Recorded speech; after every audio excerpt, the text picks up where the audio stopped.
നമസ്കാരം, ഞാൻ doctor P Abraham, physician, asthma, allergy and immunology specialist, integrative and complimentary medicine consultant. എറണാകുളത്തും കോട്ടയത്തും practice ചെയ്യുന്നു. ഇന്ന് ഞാനിവിടെ പ്രതിപാദിക്കാൻ പോകുന്ന വിഷയം നമ്മുടെ ഭക്ഷണത്തിൽ എന്താണ്, അല്ലെങ്കിൽ നമ്മുടെ ജീവിതചര്യയിൽ എന്താണ് യഥാർത്ഥ പ്രശ്നം. കാരണം ഇത് മണിക്കൂറുകളോ ദിവസങ്ങളോ പറഞ്ഞാലും തീരുന്നതല്ല. ഞാൻ എൻ്റെ രോഗികളോട് സ്ഥിരമായിട്ട് പറയുന്നതാണ്, ഭക്ഷണമാണ് മരുന്ന്, മരുന്നാണ് ഭക്ഷണം.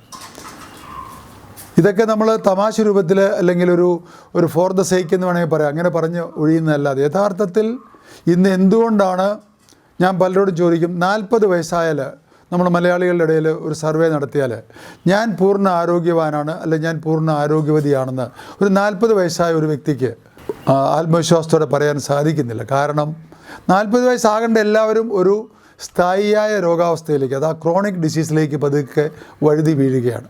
ഏറ്റവും പ്രധാനം ഇവിടെ വരുന്നത് ഡയബറ്റീസാണ്. എന്തുകൊണ്ടാണ് ഡയബറ്റീസ് നേരത്തെ വരുന്നത്? ഞാനും എൻ്റെ മകൻ ഡോക്ടറാണ്. ഞങ്ങൾ മിക്കവാറും ഡിസ്കസ് ചെയ്യുന്നൊരു പോയിൻ്റാണ്. നമ്മൾ നേരത്തെ പണ്ട് കാലത്ത് എല്ലാവരും ശാരീരിക അധ്വാനം കഴിഞ്ഞിട്ടായിരുന്നു ഭക്ഷണം കഴിക്കുന്നത്. ആ അധ്വാനത്തിന് വേണ്ടിയുള്ള എനർജിയാണ് ഭക്ഷണത്തിൽ നിന്ന് കിട്ടുന്നത്. പക്ഷേ ഇന്ന് എല്ലാവരും ഓഫീസിലിരുന്ന്, ഇപ്പം ഞാൻ ഡോക്ടറാണ്, ഞാൻ എൻ്റെ റൂമിലിരുന്നാണ് വർക്ക് ചെയ്യുന്നത്, AC-യുടെ കംഫർട്ടിലിരുന്ന് വർക്ക് ചെയ്യുകയാണ്. പക്ഷേ അന്നേരം നമുക്ക് ഒത്തിരി കാലോറി ആവശ്യമില്ല, ഒരു 2000 കാലോറിയൊക്കെ ധാരാളം മതിയാവും. പക്ഷേ നേരത്തെ ഉള്ളവർ മാനുവൽ ലേബർ ചെയ്യുമ്പോൾ 3500-4000 കാലോറിക്കുള്ള അവരുടെ അധ്വാനം അവർ നടത്തും. അപ്പോഴാണ് അവർ രാവിലെയും ഉച്ചയ്ക്കും വൈകുന്നേരവും എല്ലാം നന്നായിട്ട് ഭക്ഷണം കഴിക്കുന്നത്. പക്ഷേ ഇന്ന് ഞാനൊരു ഉദാഹരണം പറയാണ്, ഓടാത്ത വണ്ടിക്ക് പെട്രോൾ ഒഴിക്കുക എന്ന് പറയും. വണ്ടി ഓടുന്നില്ല, ചുമ്മാ പെട്രോൾ ഒഴിച്ചുകൊണ്ടിരിക്കുക. അത് പെട്രോള് പുറത്ത് തൂകി അത് വന്ന് തീ പിടിച്ച് ഇല്ലാത്ത പ്രശ്നങ്ങളെല്ലാം നമ്മൾ ഉണ്ടാക്കുകയാണ്. ഭക്ഷണത്തിൽ ഡെഫിനറ്റ്ലി ഉണ്ട് ഒരു ആസ്വാദനം അല്ലെങ്കിൽ എൻജോയ്മെൻറ്റിൻ്റെ ഒരു സ്റ്റേജ് കൂടെ ഉണ്ട്. അതില്ലെന്ന് നമ്മൾ പറയുന്നില്ല. ചെറുപ്പത്തിൽ നമ്മളാരും വിശുദ്ധരെല്ലാവരും, നമ്മളും എല്ലാവരും, ഞാനുമൊക്കെ വളരെയധികം ഭക്ഷണം ആസ്വദിച്ച ആൾക്കാരാണ്. അന്ന് അറിവില്ലായിരുന്നു. MD കഴിഞ്ഞ് ഏതാനും വർഷങ്ങൾ കഴിഞ്ഞപ്പോഴാണ് ഇതുപോലത്തെ ഒരു അറിവിലേക്ക് എനിക്ക് വരാനിടയായത്. ഇന്ന് സംഭവിക്കുന്നത് എന്താണ്? എൻ്റെ അറിവിൽ ഒരു 80-90% ഡോക്ടേഴ്സും ഇതിനെപ്പറ്റി ഒന്നും പഠിച്ചിട്ടുമില്ല, പ്രതിപാദിക്കുന്നുമില്ല. അവരെല്ലാവരും ചികിത്സയാണ്. ചികിത്സയുടെ ആത്യന്തിക ലക്ഷ്യം എന്തായിരിക്കണം? രോഗം മാറി ഈ വ്യക്തിയെ പൂർണ്ണ ആരോഗ്യത്തിലേക്ക് നമുക്ക് നയിക്കാൻ സാധിക്കണം. ഇതായിരിക്കണം ലക്ഷ്യം. ഇന്നലെ ഒരു ഇൻട്രസ്റ്റിംഗ് ആയിട്ടുള്ള, എന്നെ ഏതാണ്ട് 25-30 വർഷങ്ങൾക്ക് മുമ്പ് കണ്ട ഒരു ടീച്ചർ, ഹൈസ്കൂളിൽ പഠിപ്പിക്കുന്ന ഒരു ടീച്ചറാണ്. അവരിന്നലെ 73 വയസ്സുണ്ട്. ടീച്ചർ എന്നെ കാണാൻ കൺസൾട്ട് ചെയ്യാൻ 20-30 വർഷങ്ങൾക്ക് ശേഷം വരിക. അപ്പോൾ ടീച്ചർ നേരത്തെ അവരുടെ മകനെ എൻ്റെ അടുത്ത് ചെറുപ്പത്തിൽ ആസ്മയ്ക്ക് ചികിത്സ, അവർ വളരെ സന്തോഷത്തോടെ പറയുകയാണ്, ഡോക്ടർ അതിന് പിന്നെ അസുഖമൊന്നും വന്നിട്ടില്ല. ഇപ്പോൾ ടീച്ചർക്കാണ് അതുകൊണ്ട് ബന്ധപ്പെട്ട ഒരു രോഗമാണ്. അവർ അതിശയത്തോടെ എന്നെ നോക്കുകയാണ്. കൂടുതൽ എൻ്റെ ആരോഗ്യം കണ്ടിട്ട് അവരെന്നോട് ചോദിക്കുകയാണ്, ഡോക്ടറെ ഞങ്ങൾ വരുമ്പം ഞങ്ങളുടെ പ്രതീക്ഷ ഡോക്ടർ വളരെ പ്രായമായി വളരെ ഒരു വ്യത്യസ്ത രൂപത്തിലായിരിക്കുന്നതാണ്. പക്ഷേ ഡോക്ടർ പഴയതിനേക്കഴിഞ്ഞ് ഉന്മേഷത്തോടെ വളരെ ഊർജ്ജസ്വലനായിട്ടിരിക്കുന്ന കണ്ടപ്പോൾ അവർക്ക് അതിശയം. ഞാൻ പറഞ്ഞു, ചികിത്സിക്കുന്ന ഡോക്ടർ ആരോഗ്യവാനല്ലെങ്കിൽ രോഗിയുടെ ആത്മവിശ്വാസം അവിടെ നഷ്ടപ്പെടും. അതുപോലെ തന്നെ അവരവരുടെ ചുമതലയായിട്ട് നമ്മൾ അറിവ് തരും, നിങ്ങൾ നിങ്ങളുടെ ചുമതലയായിട്ട് എടുക്കുക. എന്താണ് മലയാളിയുടെ അല്ലെങ്കിൽ നമ്മുടെ ഭക്ഷണത്തിൻ്റെ പ്രശ്നം? മെയിനായിട്ട് ഇവിടെ നമ്മൾ അമിതമായിട്ട് കലോറി ഭക്ഷണം കഴിക്കുകയാണ്. അപ്പോൾ ഈ അമിത ഭക്ഷണമാണ് നമ്മുടെ ഏറ്റവും വലിയ രോഗത്തിന് കാരണമായിട്ട് തീരുന്നത്.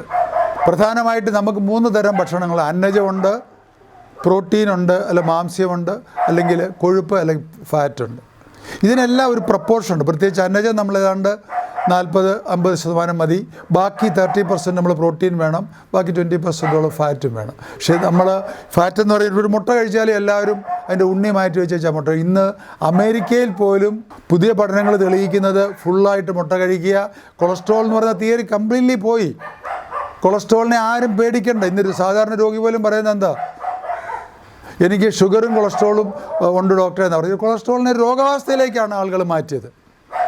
നേരത്തെ ആണെങ്കിലും കൊളസ്ട്രോൾ എന്ന് പറഞ്ഞാൽ 7-8 റിസ്ക് ഫാക്ടേഴ്സ്, അതായത് രക്തക്കൊള്ളുകളുടെ രോഗം വരുന്നതിൽ റിസ്ക് ഫാക്ടറിൽ ഒരെണ്ണമാണ് കൊളസ്ട്രോൾ എന്ന് പറയുന്നത്. അതിനെ വളരെയധികം പെരുപ്പിച്ച് ഒരു വലിയ രോഗാവസ്ഥയ്ക്ക് കാരണം, അല്ലെങ്കിൽ അതൊരു രോഗമായിട്ട് തന്നെ കൺവേർട്ട് ചെയ്തു. അതിന്ന് ഏതാണ്ട് ഞാൻ തന്നെ ഞെട്ടിപ്പോയി, $2 ട്രില്യൺ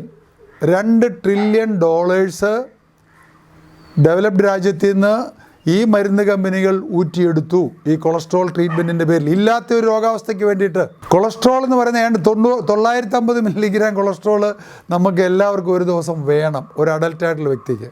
അത് നമ്മുടെ തലച്ചോറിൻ്റെ കോശങ്ങളുടെ നിർമ്മാണത്തിനും അതുപോലത്തെ എല്ലാ കാര്യങ്ങൾക്കും നമുക്ക് കൊളസ്ട്രോൾ ഉണ്ടായേ വെക്കുള്ളൂ. അതുപോലെ തന്നെ നമ്മുടെ ഹോർമോണിൻ്റെ ഉൽപ്പാദനത്തിനും അതുപോലത്തെ കാര്യങ്ങൾക്ക്. പറഞ്ഞു വന്നത്, നമ്മൾ ഭക്ഷണത്തിൽ അമിതമായിട്ട് നമ്മൾ സ്റ്റാർച്ചിനെ ആശ്രയിക്കുകയാണ്. അതും വെളുത്ത ചോറ്. 100% ഷുഗറാണ് നമ്മൾ ഈ കഴിക്കുന്നത്. മുമ്പേ പറഞ്ഞ പോലെ ഓടാത്ത വണ്ടിക്ക് എന്തിനാണ് നമ്മൾ ഇത്രയധികം ഷുഗർ കഴിച്ചു കൂട്ടുന്നത്? യഥാർത്ഥത്തിൽ നമ്മൾ കഴിക്കേണ്ട മാക്സിമം തവിട് അല്ലെങ്കിൽ അല്പം പോലും പോളിഷ് ചെയ്യാത്ത റൈസ്, ഏതാണ്ട് ഒരു അഡൽറ്റ് ഇത്രയും കഴിച്ചാൽ മതി. അതിൻ്റെ 3 ഇരട്ടിയോളം നമ്മൾ കറികൾ കഴിക്കുക. അല്ലാണ്ട് 50% കൂടുതൽ വെജിറ്റബിൾ ആയിരിക്കണം. ആ വെജിറ്റബിൾ തന്നെ ഏതാണ്ട് പകുതിയോളം നമ്മൾ സാലഡായിട്ട് കഴിക്കണം. ജനറൽ ഞാനൊരു റൂൾ പറയുകയാണ്. അതുപോലെ മാംസ്യത്തിൽ നമ്മൾ മാംസം മിതമായിട്ട് കഴിക്കുക. അത് കൂടാതെ നമ്മൾ പയറ്, പരിപ്പ്, കടല. ഇവിടെ ഞാൻ ഒരു കാര്യം എടുത്തു പറയുകയാണ്. ഇന്ന് 3-ൽ ഒരാൾക്ക് 40 വയസ്സ് കഴിഞ്ഞാൽ കേരളത്തിൽ ഷുഗർ, ഡയബറ്റീസ് രോഗമുണ്ട്. അത് വരുന്നതിൻ്റെ മെയിൻ കാരണം, നമ്മളൊരു സദ്യയ്ക്ക് തന്നെ പോയി കഴിഞ്ഞാലും നമുക്ക് കറി ആവശ്യത്തിന് അവർ തരികയില്ല. ഒരു അവിയൽ തന്നാലും അവരൊരു പേരിന് തരും, അച്ചാർ തരും, ചമ്മന്തി തരും, അല്ലെങ്കിൽ അതുപോലത്തെ കുറേ അതിനെല്ലാം തൊടുകറി 18 കൂട്ടമുണ്ടല്ലോ. വളരെ അഭിമാനത്തോടെ പറയും 22 കൂട്ടമുണ്ട്. പക്ഷെ അതെല്ലാം തൊടുകറി. എന്തിനാണ്? ഈ തൊട്ടേച്ച് രുചി വർദ്ധിപ്പിച്ച് ഇഷ്ടം പോലെ ചോറ് തിന്നോണം. 100% തെറ്റായ ഒരു നടപടിക്രമമാണത്. ഈ ഭക്ഷണത്തിൽ കറികൾ നമ്മൾ ധാരാളം കഴിക്കണം. ഇവിടെ ഞാൻ പറഞ്ഞ ഒരു കോടി കൊണ്ട് എടുത്തു പറയുകയാണ്, പയറ്, പരിപ്പ്, കടല. വെജിറ്റേറിയൻ കഴിക്കുന്നവർ ധാരാളമായിട്ട്, പ്രത്യേകിച്ച് ചെറുപയർ, ന്യൂട്രീഷൻ്റെ അല്ലെങ്കിൽ മാംസ്യത്തിൻ്റെ ഒരു നല്ല കലവറയാണ്. അത് മുളപ്പിച്ചതിന് ശേഷം അത് കറി വെച്ച് ധാരാളം നിങ്ങൾ കഴിക്കുക. അത് ധാരാളം കഴിച്ചുകൊണ്ട് പുട്ടും കടലയും കൂടെ കഴിക്കുമ്പോൾ കടലയും പുട്ടും കഴിക്കുക. കടല കൂടുതലും പുട്ട് കുറച്ചും കഴിക്കുക. അതും ബ്രൗൺ ആയിട്ടുള്ള പുട്ടുപൊടി വെച്ചിട്ട് കഴിക്കുക. ഇങ്ങനെയൊക്കെ നമ്മൾ ഭക്ഷണ രീതിയിലേക്കൊരു മാറ്റം വരുത്തി കഴിഞ്ഞാൽ ഈ വളരെയധികം രോഗങ്ങളെ നമുക്ക് വരാതിരിക്കുവാനും ഉള്ളതിനെ മാറ്റിയെടുക്കുവാനും സാധിക്കും. എൻ്റെ ചികിത്സയിൽ വരുന്ന, ഞാൻ മെയിൻലി ആസ്മ, അലർജി, ഇമ്മ്യൂണോളജി രോഗങ്ങളാണ് കൂടുതൽ നോക്കുന്നതെങ്കിലും എൻ്റെ ചികിത്സയിൽ എന്നിൽ വിശ്വാസമുള്ളവർ ഡയബറ്റീസ് വന്നു കഴിഞ്ഞാലും ഏർലി സ്റ്റേജൊക്കെ 100% അവരെ നമുക്ക് റിവേഴ്സ് ചെയ്യാൻ സാധിക്കും. ഈ ഭക്ഷണ രീതിയും അവലംബിച്ച് രാവിലെയും വൈകുന്നേരവും ഏതാണ്ട് 25-30 മിനിറ്റ് മസ്കുലർ എക്സസൈസും അവർക്ക് കൊടുക്കും. അതിൻ്റെ ഉദ്ദേശം നമ്മുടെ മസിൽസിലാണ് ഈ ഗ്ലൂക്കോസ് കത്തേണ്ടത്. മസിൽസിനെ നമ്മൾ അനക്കാതെ വെച്ചിരിക്കുകയാണ്. എങ്ങനെയാണ് ഗ്ലൂക്കോസ് കത്തിപ്പോകുന്നത്? ഞാൻ നടക്കുക എന്ന് പറയും. നടക്കുമ്പോൾ നമുക്ക് ലോവർ ബോഡി, അതായത് കാലിന് അല്പം നമുക്ക് ഹാർട്ടിൻ്റെ പമ്പിങ് കൂടും. അത്ര ഒരു വ്യായാമം നമുക്ക് കിട്ടുന്നില്ല. എല്ലാവരും ഞാൻ നടക്കുന്നുണ്ട്, എൻ്റെ വയറ് കുറയുന്നില്ല, എനിക്ക് തടി കുറയുന്നില്ല, അല്ലെങ്കിൽ എനിക്ക് മസിൽ വരുന്നില്ല. അത് മാത്രം ചെയ്ത് കഴിഞ്ഞാൽ നമുക്ക് മിനിമം എക്സസൈസേ ആകുന്നുള്ളൂ. നമ്മൾ എല്ലാ മസിൽസും, എല്ലാ പേശികളും നമ്മൾ വ്യായാമം ചെയ്യണം. എല്ലാ ദിവസവും നമ്മൾ വ്യായാമം ചെയ്യുമ്പോഴാണ് നമ്മുടെ ഈ ഷുഗർ കുറയുവാനും അതിനെ നമുക്ക് തടഞ്ഞു നിർത്തുവാൻ സാധിക്കുകയുള്ളൂ. ഒരു 30 വയസ്സ് മുതൽ, അല്ലെങ്കിൽ അതിനു മുമ്പ് തന്നെ നമ്മൾ ചെറുപ്പത്തിലേ തുടങ്ങണം. അത് പറ്റിയില്ലെങ്കിൽ പോലും ഒരു 30 വയസ്സ് വരെ യഥാർത്ഥ വ്യായാമം നമ്മൾ ചെയ്യുന്ന ഒരു പ്രവണത അല്ലെങ്കിൽ ഒരു താല്പര്യം നമ്മൾ ജനിക്കുകയാണെങ്കിൽ നമുക്ക് പല രോഗങ്ങളും നമുക്ക് തടഞ്ഞു നിർത്തുവാൻ സാധിക്കും. ഒന്നുകൂടെ നമ്മൾ സമ്മപ്പ് ചെയ്ത് കഴിഞ്ഞാൽ നമ്മൾ ചോറിൻ്റെ അല്ലെങ്കിൽ അരി ഭക്ഷണം കുറയ്ക്കുക, വെജിറ്റബിൾസിൻ്റെ അളവുകൾ കൂട്ടുക, പയറ്, പരിപ്പ്, കടല സ്ഥിരമായിട്ട് നമ്മൾ കഴിക്കുക. പറ്റുമെങ്കിൽ കഫക്കെട്ടോ കഫപ്രകൃതിയോ ഉള്ള ഒരു വൈകുന്നേരത്തെ ഭക്ഷണങ്ങൾ വളരെയധികം ലഘൂകരിക്കുക. ഇങ്ങനെയൊക്കെ ചെയ്തു കഴിഞ്ഞാൽ തന്നെ ധാരാളം വെള്ളം എല്ലാ മണിക്കൂറിലും, ഞാൻ പറയും 30-40 വയസ്സ് കഴിഞ്ഞാൽ എല്ലാ മണിക്കൂറിലും ഒരു ഗ്ലാസ് വെള്ളം കുടിക്കുക. ഇതൊക്കെ ചെയ്തു കഴിഞ്ഞാൽ തന്നെ പല രോഗങ്ങൾ നമുക്ക് തടയുവാനും ഡയബറ്റീസ് പോലെയുള്ള സ്ഥായിയായ രോഗങ്ങൾ നമുക്ക് വരാതിരിക്കുവാനും സാധിക്കുന്നതാണ്. ഇന്നത്തെ ഈ എപ്പിസോഡ് നിങ്ങൾക്ക് ഇഷ്ടപ്പെട്ടു എന്ന് വിചാരിക്കുന്നു. എൻ്റെ ചാനൽ സംഗമം ഹെൽത്ത് ആൻഡ് ഹീലിംഗ് ചാനൽ നിങ്ങൾ സബ്സ്ക്രൈബ് ചെയ്തിട്ടില്ലെങ്കിൽ സബ്സ്ക്രൈബ് ചെയ്യുക. അതിൻ്റെ ബെൽ ബട്ടൺ അമർത്തി കഴിഞ്ഞാൽ ഇതിനെപ്പറ്റി അനൗൺസ് ചെയ്യുന്ന ചെയ്യാൻ പോകുന്ന പ്രോഗ്രാം നിങ്ങൾക്ക് നേരത്തെ അറിയിപ്പ് ലഭിക്കുന്നതാണ്. നന്ദി, നമസ്കാരം.